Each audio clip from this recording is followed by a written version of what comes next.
Hello, today we'll see two other characters from the Canterbury tales, the Pardoner and the Clerk. When Chaucer describes his characters, the pilgrims, he starts from the highest, from the one who belongs to the highest level of society, the knight, and then goes down that. So first he begins with the knight, and then moves to lower, to those who pretend to have an aspect of nobility, such as the prioress. Then he describes those in the middle, like the clerk, who we're going to see later. And then, at the very end, he describes those at the bottom of humanity, because they profit personally. The lowest level is the pardoner. And this can remind us of Dante's Divine Comedy. If you remember, Dante arranges hell into 9 concentric circles. The first circle is reserved for those that committed the least offensive sin. And then, as we proceed to the other circles, the sins are more serious. In the 9th circle of Dante's Inferno, the sinners will make a practice of selling holy items, objects of the church. And the punishment for that sin of selling holy objects was very severe. So we can understand now why Chaucer puts the pardoner at the lowest, as the last person in his company. Who is a pardoner? A pardoner offered indulgences, that is, pardons for particular sins. The penitent received the pardon, but he had to pay, to contribute some money to the church. Of course, a pardoner was not supposed to put in his pockets the money that was given to the church. The pardoner. This pardoner had hair as yellow as wax, but smooth it hung, as does a strip of flax. His locks weighed ounces on his head, and there over his shoulders they spread. Very thin he lay, but shreds one and one. But for vanity he did not wear a hood, for it was thrust up in his wallet. He thought he was of the latest fashion. With his hair loose, except for his cap, he rode bareheaded. Such bright eyes he had, like a hare. An icon had he sewn upon his cap. His wallet lay before him in his lap, brimful of pardon, come from Rome all hearts. A voice he had as small as has a goat. No beard had he, nor should he ever have one. As smooth it was as if he had just had a shave. I think he was a gelding or a mare. But of his craft, from Berwick to Ware, never was there such another pardoner, for in his bag he had a pillow-case, which, he said, was Our Lady's veil. He said he had a section of the sail that St. Peter had when he went upon the sea till Jesus Christ took hold of him. The Chaucer begins with a physical description of the pardoner. His hair was yellow. It was very straight, quite straight. Instead of covering his long hair under a cap, he let them fall loose on his shoulders, and this was quite unusual.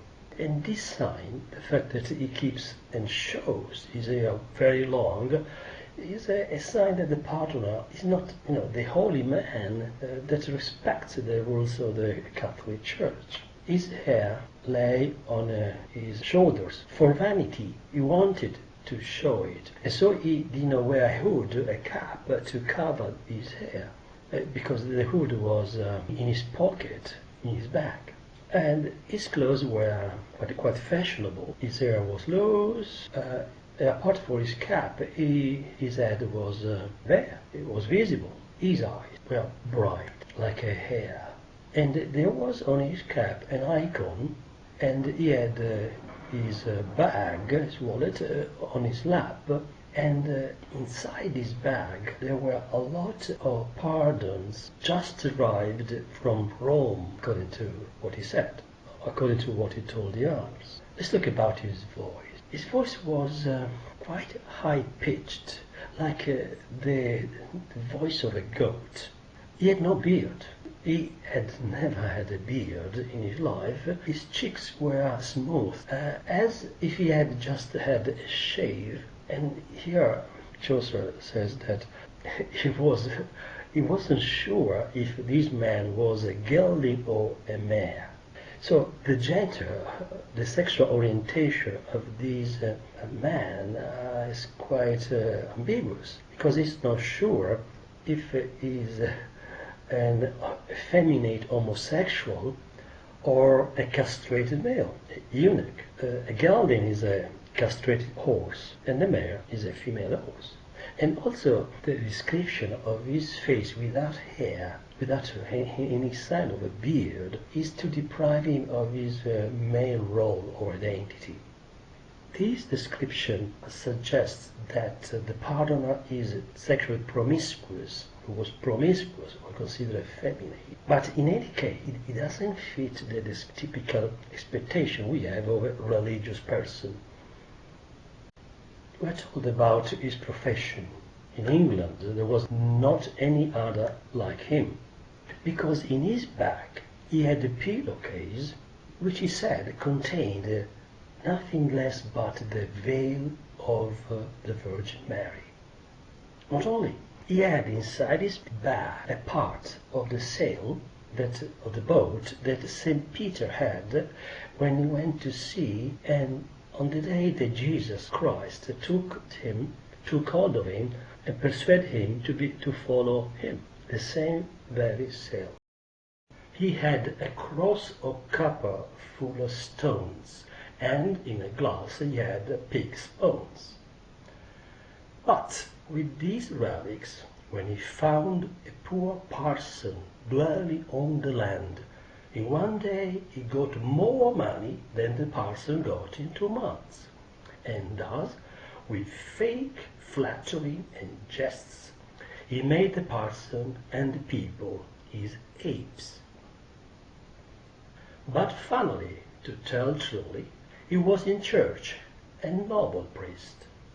Well could he read a lesson or a story, but best of all he sang an offertory. For well he knew, when that song was sung, he must preach and polish his tongue well, to win silver, as he could very well. Therefore he sang full merrily and loud.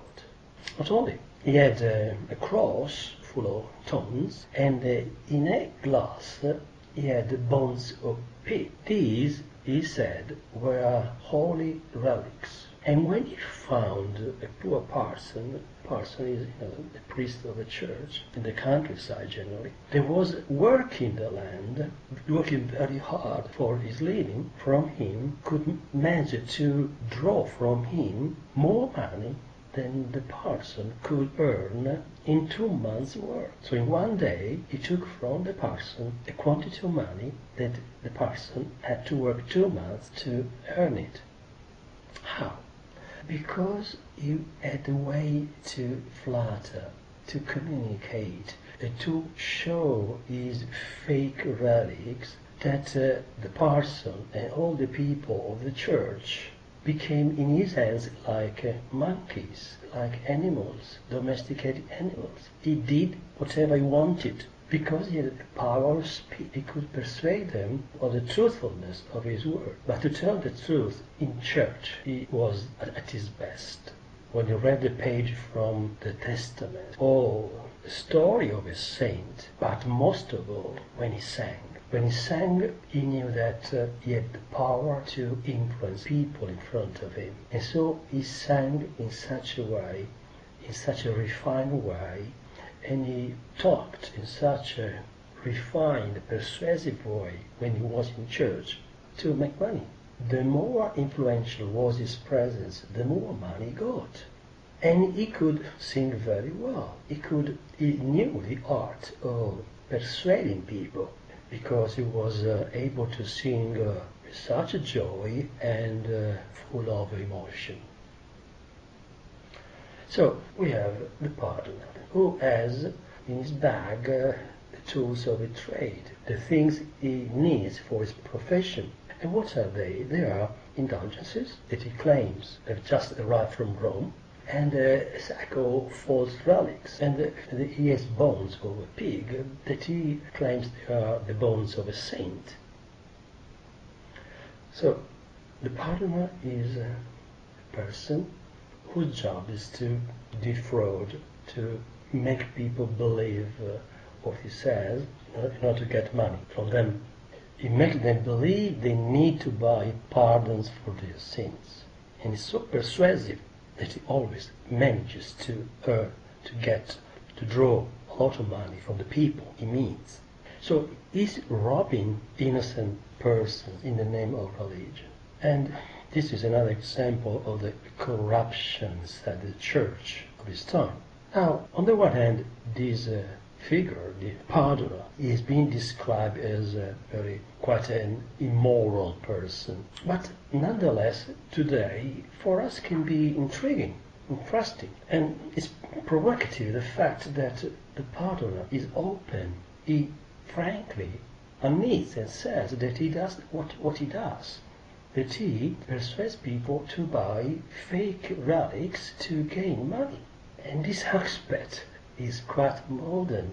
So he uses, in a way, psychology, his experience with the psychology of the working of the hearts and minds of people to dupe, to influence his victims. And another aspect that is quite relevant today, because it's today in our society sometimes, is that he knows he's not moral, but he pretends in a story that he tells during a pilgrimage to tell a story with a moral. We have an immoral, a clearly immoral person who pretends to tell a moral message. Let's see now the last character of Canterbury Tales we're going to see is the clerk. Now the clerk is a cleric, is a student of Oxford University, and as we're going to see is quite poor. His clothes are old and ragged, and he doesn't have enough food even to feed his horse. The money he borrows from his friends, he spends it just for books instead of food or clothes. And this may appear a little ridiculous to some people. The clerk. The clerk from Oxford was with us also, who'd turned to getting knowledge long ago. As meagre was his horse as his rake, nor himself too fat on the take. But he looked hollow and went soberly. Right threadbare was his overcoat, for he had got him yet no churchly benefice, nor was so worldly as to gain office. For he would rather have at his bed's head some 20 books all bound in black and red, of Aristotle and his philosophy, than rich robes, fiddle, or gay psaltery. Yet, for all he was philosopher, he had but little gold within his coffer, but all that he might borrow from a friend on books and learning he would swiftly spend.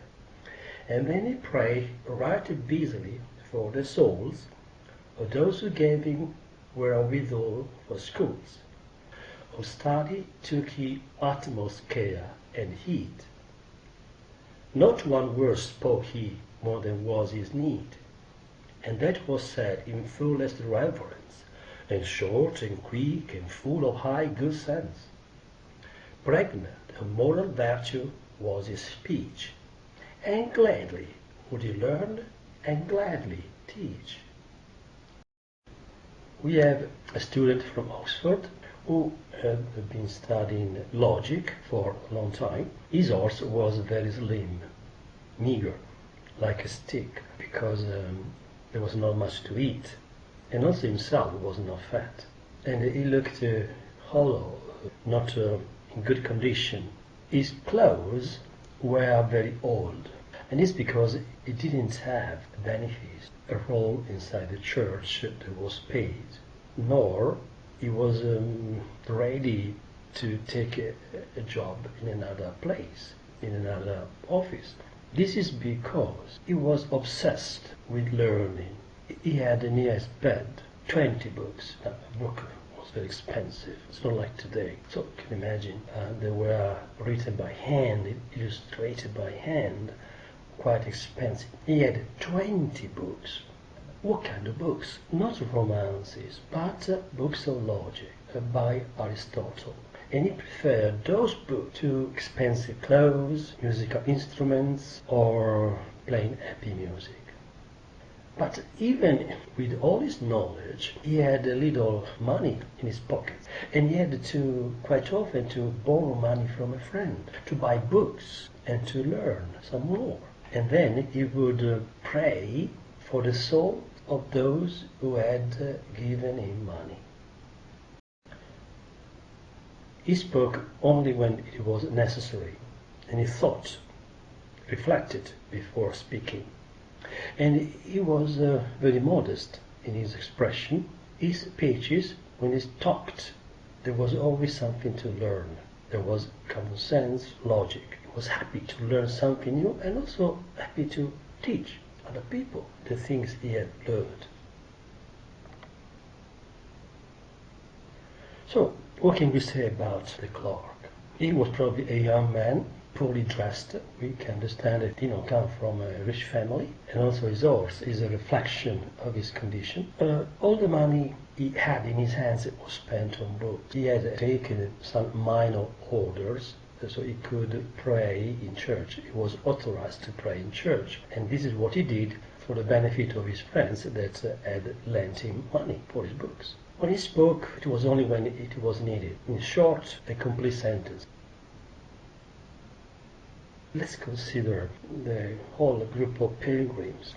I think Chaucer admired the clerk for some qualities: his poverty, his intellectual eagerness, his desire to learn, and his moral rectitude. Don't forget that he's the typical scholar of the Middle Ages, person who wants to learn something new, and his life is an example, and he puts into practice what he's learned. In the list of characters, Chaucer describes the clerk after the merchant and after the man of law. And these two are two characters who use wealth and law, so material benefits, to improve their condition in society. Not very far from what we saw in the prioress. And now instead we see, as a contrast, the clerk, who instead has no interest in material benefits, in buying clothes, and so on. His only interest is learning. And this is what we see when he speaks. And his life is just an example of that. To understand the Pardoner, prioress, wife of Bath, clerk, we have to consider also the whole group of pilgrims, because as we have seen, Chaucer describes them in a certain order, putting them together, contrasting them one with another, like we've just seen for Dark. And in the end, from the descriptions of this character, we have a realistic portrayal, description of the society of the Middle Ages in England. And this is one of the reasons why we could be interested in Canterbury Tales. But I think that it's also possible to reflect on some aspects of some of these characters and see if today some of those attitudes are still present in our society. For example, the wife of Bath, or the Pardoner, and so on. Okay, thank you.